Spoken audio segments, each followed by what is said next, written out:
I've always been the kind of student who preferred staying quiet. Not because I didn't have opinions or ideas, but because I hated being the center of attention. My classmates knew me as the shy one, and most teachers never really noticed me much. That was fine with me, until last year when everything changed because of one teacher. Her name was Mrs. Thompson. She taught English literature, and to most people, she seemed like an ordinary teacher. Strict, sharp, and always in control of her classroom. But to me, she became a nightmare. She had this way of picking on certain students, almost like she needed someone to embarrass in order to show her power. And unfortunately, I became her target. It all started with something small. We had to present a short essay in front of the class, and when it was my turn, I could feel my hands sweating and my voice shaking.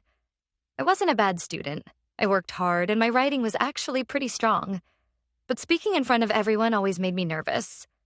I stumbled on a few words, and that's when Mrs. Thompson interrupted me. "Speak clearly," she snapped. "No one can understand a single thing you're saying." The whole class turned to look at me, and I wanted to disappear. A few students chuckled under their breath, and my face burned. I tried to keep going, but every mistake I made seemed to give her another chance to cut me down. "Is that really the best you can do?" she said at one point. "You sound like you didn't even prepare." That hurt because I had prepared. I had stayed up late the night before practicing over and over, but she didn't care. By the time I sat down, I felt like my entire body was shaking. At first, I told myself it was just a bad day. Maybe she was in a bad mood. Maybe I was unlucky. But it kept happening. Every time I spoke in class, she would find a way to humiliate me. If I asked a question, she'd roll her eyes and say, "Didn't you listen the first time?" If I answered incorrectly, she'd smirk and announce, "Wrong, try again. Oh wait, maybe don't." The worst part was that the other students started following her lead. They began whispering and laughing whenever I spoke. I could feel their judgment, even when they didn't say anything. It was like Mrs. Thompson had given them permission to treat me as the class joke. One day, things reached a boiling point. We were reading Romeo and Juliet, and she asked me to read a passage out loud. My heart dropped. Reading aloud was my biggest fear. I always stumbled over words when people were watching, but I didn't have a choice. I started reading slowly and carefully, but my nerves got the better of me. I mispronounced one word, and instantly she cut me off. "Stop," she barked. "This is unbearable. If you can't even read, how do you expect to pass this class?" The entire room erupted in laughter. Some students covered their mouths, others just laughed openly. My chest tightened, and I felt tears building in my eyes. I wanted to scream, to run, to disappear, but I just stood there, frozen, while she kept talking. "Honestly, class," she said, turning to everyone else, "this is why you need to practice. Otherwise, you'll end up sounding like this." She gestured at me like I was some kind of example of failure. That was the moment something inside me snapped. I had always stayed quiet, but deep down, I knew I didn't deserve this. I wasn't stupid, and I wasn't lazy. I was just shy, but she was turning my shyness into a weapon against me. When I got home that day, I cried. I cried harder than I had in years. I felt small, worthless, and powerless. My parents noticed something was wrong, but I couldn't bring myself to tell them the truth. I thought they wouldn't understand, or worse, they'd think I was exaggerating. But the next day, something unexpected happened. We had another assignment. To write an essay analyzing one of Shakespeare's themes. Writing was my strength, and I poured every ounce of my frustration, anger, and passion into that essay. I spent hours crafting it, making sure every argument was strong and every word was precise. For once, I didn't just write because it was homework. I wrote because I needed to prove something.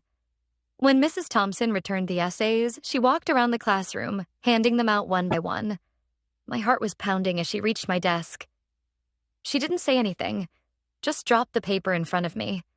At the top was a big red A+. For a split second, I felt proud. But then I noticed the note she had written underneath. "Good writing, but delivery still matters. Try speaking like this instead of hiding behind your paper." Even when I succeeded, she found a way to cut me down. That night, I couldn't sleep. Her words kept echoing in my head. Hiding behind your paper. Maybe she thought she was pushing me, but it didn't feel like that. It felt like she enjoyed watching me suffer. I started thinking, was I really going to let her control how I saw myself? I had spent weeks letting her define me as weak, shy, and incapable, but deep down I knew I was more than that. I wasn't going to let her destroy my confidence forever. So I came up with a plan. I decided I was going to face my fear head on. I started practicing reading aloud in my room, recording myself on my phone and listening back. At first it was painful. I hated hearing my own voice, hated catching every mistake. But slowly I improved. I worked on my pacing, my clarity, even my breathing. I practiced every single day. And something unexpected happened. I started to enjoy it. I realized that once I got past the nerves, I actually liked the sound of words rolling off my tongue. I liked bringing characters to life, giving them emotion and meaning. Meanwhile, Mrs. Thompson had no idea what I was doing. She kept treating me the same way in class, humiliating me whenever she got the chance. But I stayed quiet, waiting for the right moment.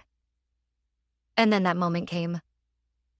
Our final project for the semester was to perform a dramatic reading of a scene from a play.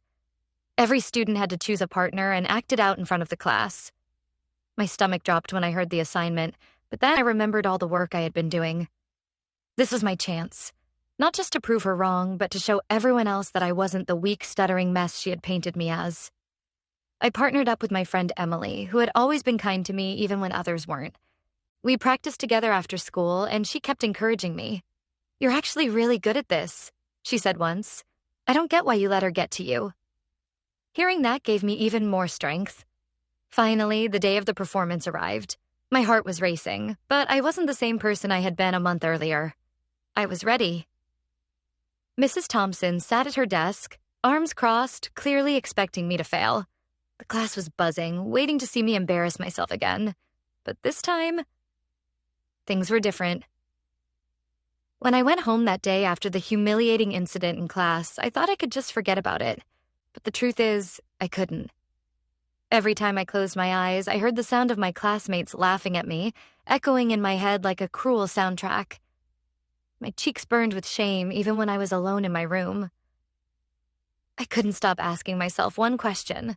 Why did my teacher, someone who was supposed to guide and support me, decide to make me the butt of his joke? The next morning, walking into school felt like walking onto a stage where everyone already knew the punchline, and I was it. Some kids snickered when I passed by. A few whispered loud enough for me to hear. "Careful, don't mess up again, or Mr. Johnson will roast you," one boy said, grinning. I clenched my fists but kept walking. I told myself I'd ignore them. I told myself it didn't matter. But it did. That day, I sat in the back of the classroom, avoiding eye contact with Mr. Johnson. He carried on as if nothing had happened. In fact, he seemed to enjoy glancing at me every now and then, as if he was waiting for me to make another mistake he could turn into entertainment.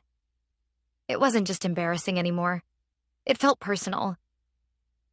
2 days later, he crossed the line again. We were doing presentations on different topics. I had prepared for mine, spending hours the night before rehearsing every line. When it was finally my turn, I walked up nervously to the front of the class. My hands trembled slightly, but I forced a smile and began. I was halfway through my slides when Mr. Johnson interrupted. Hold on, he said loudly, waving his hand. "Class, let's all take a moment. Notice how our friend here looks like he's about to faint. Should we get him some water? Maybe a chair with straps so he doesn't fall over?" The entire class burst out laughing. I froze. My throat went dry. I wanted to disappear, vanish into thin air. "Go on," he added smugly. "Don't mind us. Continue your performance." Some kids actually applauded sarcastically. My face turned crimson, my voice cracked, and I stumbled through the rest of the presentation, barely holding it together. When I sat down, my best friend whispered, "That was harsh, man. Don't let him get to you." But it was too late. He had gotten to me. That night, I broke down at home. I told my parents everything. My mom looked shocked, and my dad clenched his jaw so tight I thought his teeth might crack. "This is unacceptable," my dad said firmly. "No teacher has the right to humiliate a student like that." I begged them not to make it worse. "Please, if you go to the principal, it'll only make things harder for me. Everyone will think I'm weak." But my mom shook her head. "Honey, standing up for yourself isn't weakness, it's strength." Still, they respected my wishes. For the moment. The funny thing about karma is it doesn't always strike immediately, but when it does, it's unforgettable. A week later, our school announced that the superintendent and a group of parents would be visiting classes to observe how teachers interacted with students. It was supposed to be a kind of open classroom day. Teachers were told to show their best teaching methods to demonstrate how they encouraged and inspired students. Mr. Johnson seemed extra cheerful that morning. He strutted around cracking jokes, acting like the cool teacher everyone loved. But I knew better. When the superintendent and parents walked into our class, Mr. Johnson picked me, of all people, to answer a difficult question. "Come on, you can handle this," he said, grinning slyly, expecting me to stumble so he could turn it into another comedy show. But this time I was ready. I had studied that topic like my life depended on it. I answered every part of his question with confidence and even added extra details. The superintendent nodded approvingly. Some parents smiled. Mr. Johnson's grin faltered. Still, he tried. "Well, well, looks like somebody finally learned how to open a book," he joked, but the room stayed silent. The superintendent's expression hardened. My classmates didn't laugh either. They looked uncomfortable. The shift was subtle, but I felt it. His funny act wasn't landing anymore. Later in that same lesson, Mr. Johnson tried another one of his sarcastic stunts, mocking a girl for mispronouncing a word. He exaggerated the mistake, repeating it in a silly voice, waiting for everyone to laugh. But this time, the superintendent stopped him. "That's enough, Mr. Johnson," he said firmly. The room went dead quiet. "Excuse me?" Mr. Johnson asked, caught off guard. The superintendent's tone was sharp.